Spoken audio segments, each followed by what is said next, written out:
All right, we got Addison Williams and Jeff Hull here to dispel some fitness myths, but today we're not talking about lifting, we're not talking about eating, we're talking about wardrobe. Jeff.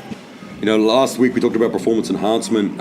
If there's an area for some extra gains, it's just selecting the correct wardrobe. Addison, just because you're in the room, I wanted to start off with the obvious intro. Shirtless as a choice.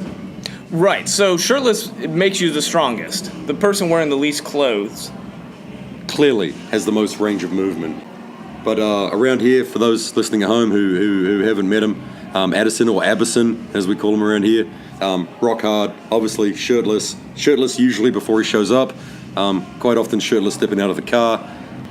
Gets a lot of gains from that lack of encumbrance, right? Right, so it's like the first thing towards the weighted vest. The shirt is a weighted shirt because it's just it's like a half a pound of cotton or something like that, like 3 ounces of cotton.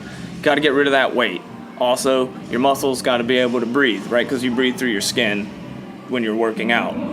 So it's dropping the shirt, you're going to be able to move a lot more weight. Training with the shirt, that's like restrictive. If you go ahead and warm up with it, then when you take it off, you're going to be unencumbered. Unencumbered, right? So it's kind of like maybe warming up with like elastic bands. You got a little bit of tension on, right? Maybe you're running with some ankle weights on, and you take them off. Boom, you're bounding. I lift with my shoes off too. You take the shoes off, you get better. Muscle ups with no socks. I've actually noticed that you do lift with your shoes off, even no socks, which is maybe taking it a step further than the average athlete at home. Also, let's just stay on you for a while. Short shorts. Right. The overall objective is to get to the whitey tighties in a workout, but you have to earn the ability to show the legs, and I don't have very defined legs, so I have to still wear short shorts. We should clarify there for those again at home. Men have to earn the right to show the legs. Right. Women, if you work out and whatever you want, you're good to go. Right. You basically can only concede the right to show the legs. Say, for example, if you're in the WNBA or some similar long-shorted... other long-shorted women's sport, as rare as those are. Women's sport. That's the only one I can actually think of. I can't think of any other long-shorted women's sports. Let's talk about footwear. I know some people got to wear some cross trainers or some high tops. There's CrossFit shoes now. Yep, CrossFit shoes, CrossFit sandals. And you can get lifters, which have like a big heel under them, like a brick, so you can lift under them. Like a high-heeled CrossFit high-heeled CrossFit shoe. I'm not sure I'm going to quite go down that path yet. Socks, also important. I see you've chosen the ankle sock. I prefer to rock a business sock when I'm working out. Something that's goes about mid-calf, very popular. You also want to look like you really just don't give a shit. Like you just came from the office, still got your business socks on. Something a little interesting. It's actually a good place for a man to add a little bit of color to his workout wardrobe. You brought up another good point. While most clothes are about being cumbersome so you can train under weight and with resistance, the next most important thing is being noticed. If people don't look at what you're wearing, you've failed. The brighter the colors, the faster you're going to move, the stronger you're going to be, the more outrageous the pattern or the print. If it's offensive, all the better. Yep. It's scientifically proven. That's why, you go and get a pair of running Nikes, they're going to be like bright neon yellow. If you get the black ones, you might as well just walk.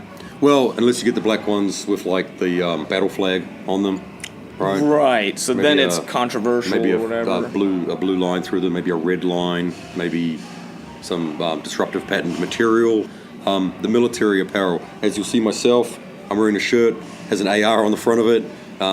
Reasonably offensive. For those who are to a school. For those listening, Jeff is wearing a shirt with a gun on it to make for maximum effectiveness. Got 3 guns on it and a charging flag. 3 guns and a flag. Yeah. So that's a total of 4 offense points, or at least controversy points, because you're gonna love it or you're gonna hate it, but you're not gonna just be like, oh, cool, a gun. Oh, cool. Just a normal bloke showing up to work out, wearing a shirt with a bunch of guns on it. Right. Not unseen around these parts. So strong political statements or heavy colors, heavy patterns. Stronger political statements, stronger gains. Yeah, I'm also wearing jandals too, mate. So that's what's a jandal? It's a Japanese sandal. Oh, okay. Yeah. I thought all sandals were Japanese, but down under we had to be more clear about it. Backwards hats. We're both sporting backwards ball caps, keeping the sun off the back of my head. It's actually keeping my hair to my head. I basically buy a new ball cap every week because I freaking destroy the previous one, sweating through it. Short shorts, no shirt, brightly colored socks, some sort of lifting shoe, backwards ball cap. So let's get into the elite level stuff. The things that I don't even know that we've got wrist wraps and grips for doing like muscle ups and gymnastics. If it looks weirder, you don't even have to be doing something with your hands. Like you could be doing air squats, and if you're wearing gymnastics wraps, you're going to do better. Or you're going to look better. That helps too. And you can also add a splash of color. Yeah, the more noticeable, cover them in chalk or wax, and they're going to do better. Everything I own is covered in chalk / wax.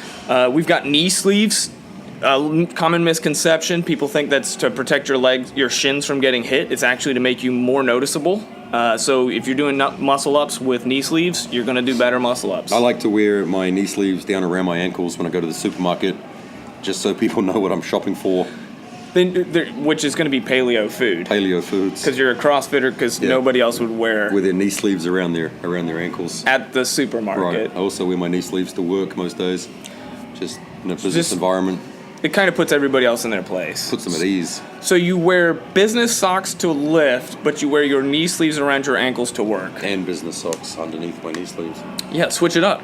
Yep. Show everybody where you're at after work. Addison, what about the fall fashions this year? I guess we should talk a little bit local for the. I mean, we've also spent a lot of time concentrating on the men. So what about the ladies' fall fashions? What do you see coming this year? The new big thing is going to be workout hats. Workout hats? Yeah, sombreros. Workout hats? Is that in conjunction with workout helmets?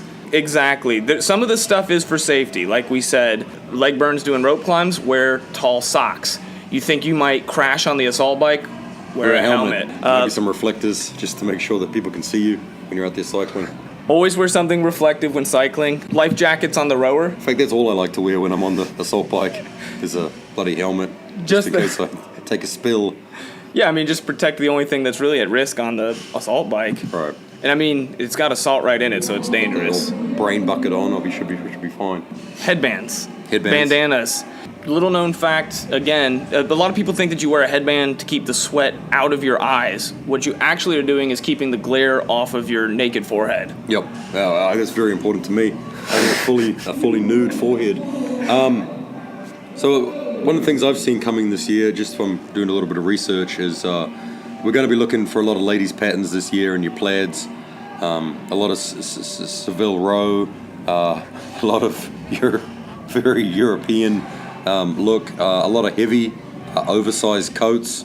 Maroon is in this year as a color, as a fitness color. Yep, a lot of pinstripes coming for the fitness community.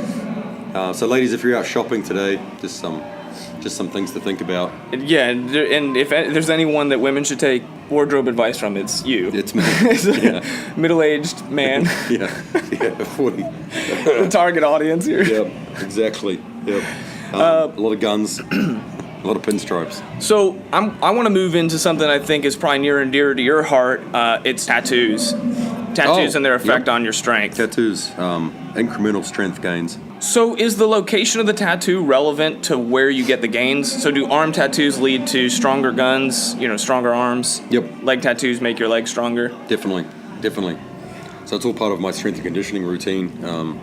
I was actually born slightly imbalanced, so I had to get a lot of tattooing done on the left side of my body just to balance me out. A lot of my lifts used to be all wonky, but then I got my left sleeve done here, and boom, I'm banging them out, a lot of curls. Right, so that explains why, The Rock is so strong. He's got a bunch of chest and arm tattoos, and everybody knows he's strong because he's huge. Yep, so heavily tattooed men are obviously stronger than our less tattooed counterparts. Right, exactly. Beards. Can't believe we didn't touch on beards. So a beard makes you stronger. The more facial hair you've got, the better. It's men only. Women, you're not held to that standard. From a man's perspective, the bigger and fiercer and meaner and straggler your beard, obviously. But what about the length of a man's hair? I know a lot of the strongest guys have shaved heads. Shaved head, large beard, arm sleeve, t-shirt with a lot of guns on it. I'm starting to get a little bit stereotypical. The more that you describe yourself, the stronger you are. The stronger I feel. At least I'm dressing strong. See, that sort of shows the causation behind our entire purpose of this podcast. They right? need to. Perception is reality. Perception. Just like make sure other people know where you're at. Because in my 6 months of CrossFit experience, I can tell you that I am the example. You are. The glowing example to which everyone should. Shirtless, bearded. Shirtless, bearded. I have no tattoos. Hats on backwards. But imagine if you did. It'd be out of this world. Right. Over Right. 9,000. Right. I mean, you have a day job. You can't go just breaking the ceiling. The conference room table explodes when I get up. We Right. can't have that. Right. Too much power. That's why you wear a shirt when you're at work. Because you don't want to bust out. I've always assumed you didn't, actually. I've kind of just assumed that was... Nobody's ever seen me with a shirt I don't think on. anyone's ever actually envisioned that. I got married shirtless. Pick of a wedding album right there. Let's wrap it up. What advice can listeners take home? Don't wear a shirt. If you short have to, shorts. if you have to wear a shirt, it needs to be bright. It needs to be bright or offensive. Yeah. Or patriotic. Excessively patriotic. Short shorts. The shorter the short, the better. You don't want to look like you're bloody shooting hoops for the Washington Wizards. Business socks are a good place for a splash of color. Fall season's coming. A lot of pinstriping. Protective wear includes life jackets on the rower. Yep. Hats. A lot of hats coming for ladies in the near future. Look for that space. Seville Row. So hot right now. Booty shorts. Yoga pants. All on the menu. All right. Well, I think that just about wraps it up. And we'll be coming back at you again with more fitness advice next week.